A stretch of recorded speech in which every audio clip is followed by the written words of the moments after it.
इतर जिल्ह्यांप्रमाणे जालन्यामध्ये देखील आज बैलपोळाचा सण मोठ्या उत्साहात साजरा करण्यात आला।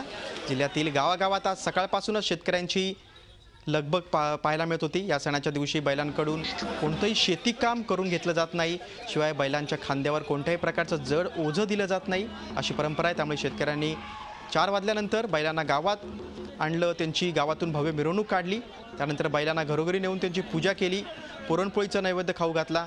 अशा रीतीने उत्साहात हा सण साजरा करण्यात आला। जालना जिल्ह्यातील अनेक भागात सध्या पाऊस नाही, त्यामुळे या सणावर काही अंशी परिणाम झालाय।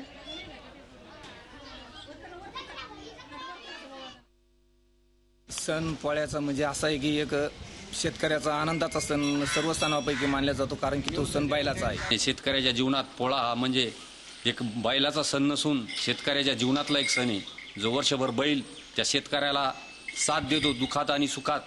त्या बैलाची पुरणपोळीचा नैवेद्य देऊन आणि त्याला सजून चांगल्या पद्धतीने त्याची मिरवणूक काढून पोळा हा साजरा केला जातो।